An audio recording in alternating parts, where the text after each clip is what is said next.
Hello and welcome to our discussion of case study Dubai Ports Authority.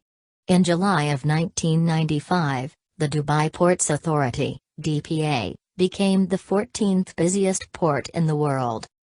It was the primary destination for shipping companies in the Middle East.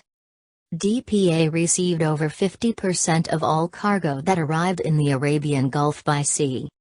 DPA achieved this success due to two factors.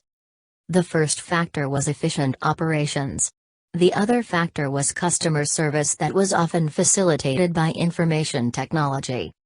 Mohammed Sharaf, the head of customer services at DPA, had just taken responsibility for a new IT initiative. This initiative was intended to improve the port, both internally and in its dealings with customers. The initiative aimed to do this by replacing the current mountain of paperwork about ships' contents with a set of digital documents and transactions. Current processes were slow, labor-intensive, and error-prone. The problems appeared to be getting worse as port traffic grew. Sharaf recognized the implementation of the new Manifest and Documentation System, MDS, presented some significant challenges. First, the changeover from paper-based records would be complicated. There was no universal digital standard throughout the shipping industry that could be followed. Second, IT team of DPA had to write most software themselves. This was because there were no existing commercial information systems in this area.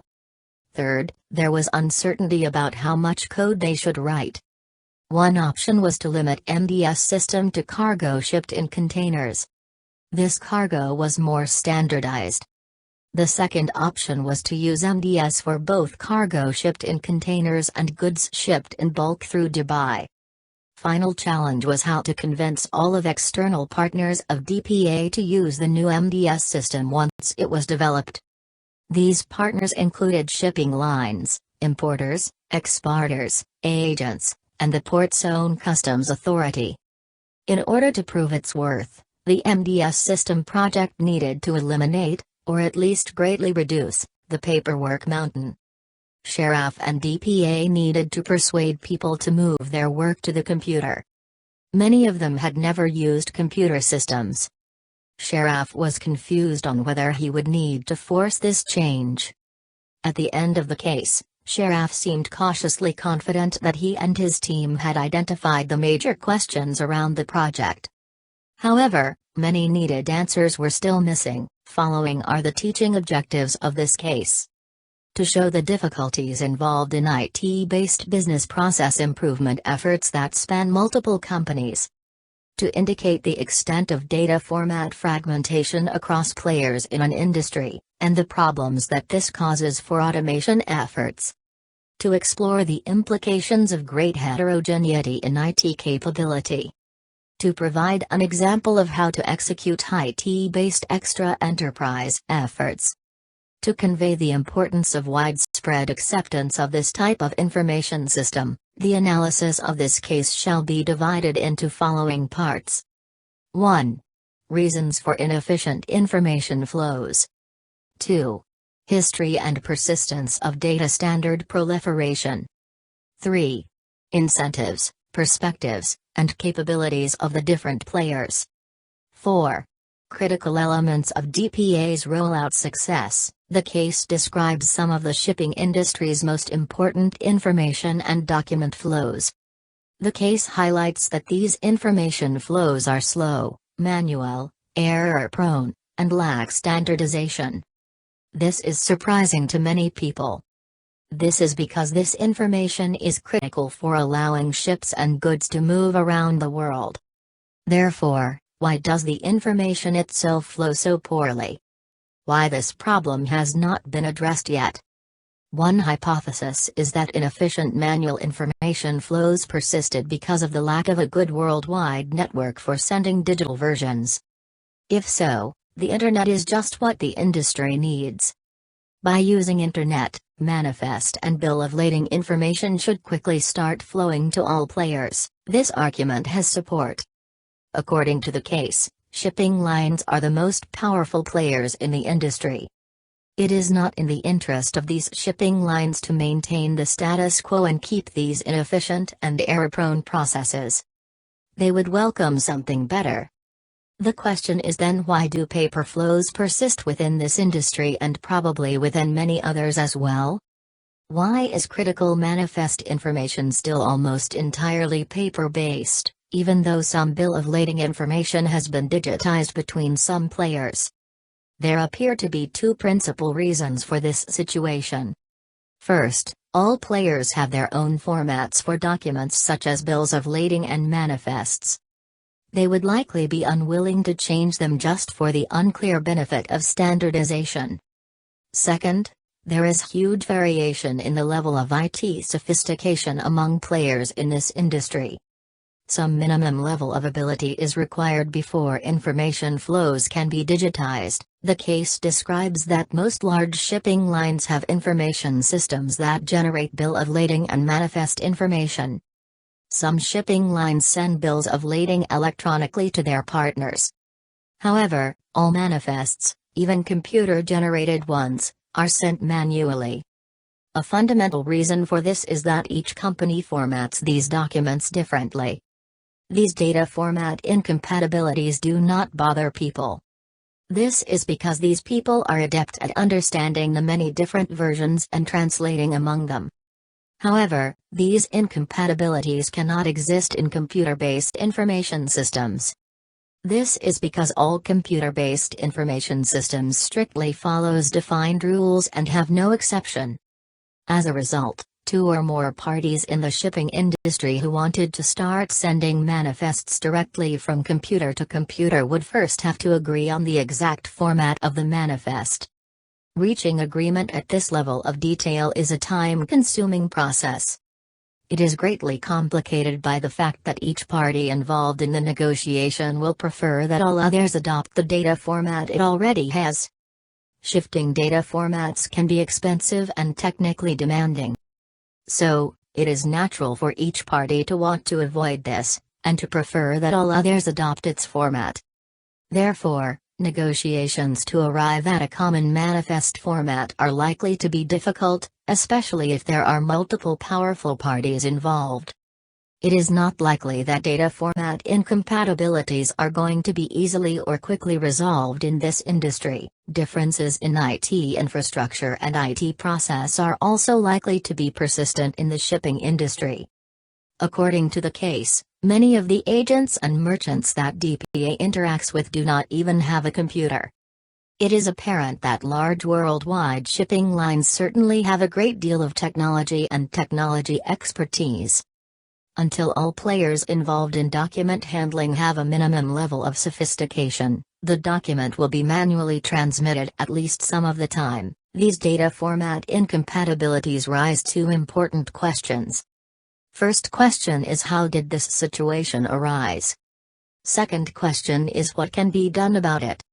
The first question is straightforward to answer. Data format fragmentation has always existed. Companies developed formats for basic documents, such as invoices and manifests, to suit their own purposes. They eventually embedded these formats in their information systems. As such, it was very difficult for them to change these formats. The lack of standard formats was not often a problem because the documents were used by people. People could understand different formats, translate between them quickly, easily, and accurately, then enter data into an application in its native format. Data format incompatibility became a significant issue only when companies wanted to take advantage of IT to transmit electronic documents directly from one partner's computer to another's. Before they could do this, the partners had to agree on a common data format. The important question here is that where will these common formats come from? As discussed above, one method is direct negotiation among trading partners. Another method is industry-level consortia. This consortia will be formed explicitly to propose formats of various electronic documents exchanged among partners. The case describes that at an even higher level, the United Nations and other multinational groups have proposed formats for bills of lading and other transmissions. A significant problem with industry-level and international standard-setting bodies is that they rarely have effective enforcement mechanisms. Take example of one of the world's major shipping lines who wants to modify the UN-proposed Bill of Lading standard for its own purposes. Why this shipping line may not be able to do this? As the case describes, most of the large shipping lines have done exactly this. They use modified versions of the UN's Electronic Data Interchange (EDI) standards to communicate with their trading partners. One such trading partner is Dubai Ports Authority.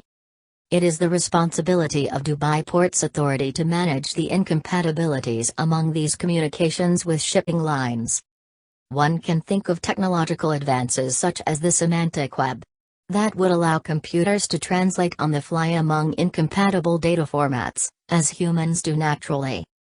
However, these efforts are in their infancy, and are quite unlikely to deliver robust solutions in time to meet the needs of Dubai Port Authority. One way to assess the chances for success with a project like the MDS implementation is to identify all the parties who will need to be involved with it and understand their viewpoint.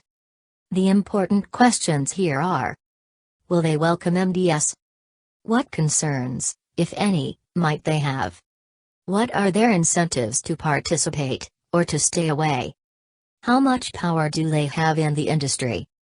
Large shipping lines, as discussed above, have comprehensive information systems. They also have particular formats for documents like bills of lading and manifests. They will very likely be unwilling to incur the concrete costs of introducing new data formats. This is because the only unclear benefit of doing so is that shipping industry as a whole would work better. The shipping lines themselves often do not bear the costs of poor information flows.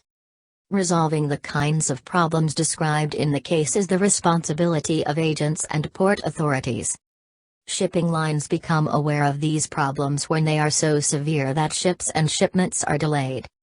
In short, correcting of poor information flows is not the responsibility of shipping lines. Small shipping lines do much of their work manually. They do not have sophisticated information systems. As a result, they might consider efforts to automate document transmissions to be both technically difficult and potentially expensive. Dubai-based agents work on behalf of shipping lines. These agents are responsible for facilitating flows of both goods and documents. Agents are important players in the industry. However, they are not very powerful because shipping lines can switch agents easily. Agents, in general, are not technically sophisticated, and rely on manpower to resolve disputes and execute transactions. Agents might welcome an effort to automate document flows since it potentially eases their jobs. On the other hand, agents might resist any effort that requires them to purchase new information technology or learn new IT-based skills. Merchants are not directly involved in the process of sending shipping documents and clearing goods once they arrive in port. So they may be unaware of the MDS project. Merchants will likely welcome any effort that helps them obtain their goods more quickly and reliably. The internal departments of Dubai Ports Authority, including documentation, statistics, and operations, would likely welcome the process improvements that MDS could bring. However, employees in these departments might fear job losses resulting from more automated document flows. Dubai Customs is a separate organization from Dubai Ports Authority. Dubai Customs has its own business processes that make use of ships' manifests. The MDS project will change these processes. Dubai Customs is unlikely to respond favorably to an outside organization such as DPS imposing new business processes. The analysis so far indicates that MDS project will have a difficult time succeeding. The question is how DPA can make this project work? How a single port can standardize information formats and flows in this complicated environment. DPA should not attempt to change the information formats, flows, or business processes throughout the industry. DPA should change its internal practices. DPA should persuade its sister customs organization and the channels through which it received much information. DPA should also ask local agents to submit documents digitally, rather than manually. It is not necessary to inform other players, such as merchants and load agents, about the MDS project. DPA should only inform shipping lines because DPA would need permission to integrate MDS with information systems of shipping lines. For MDS, the principal external partners were discharge agents. Discharge agents were responsible for submitting manifests to the port and customs. According to the case, there were important differences among these agents. Still, there was also one important similarity. All discharge agents were based in Dubai, so integration efforts would not have to be dispersed around the world. The MDS team could work with a well-known local group to define and execute its integration efforts.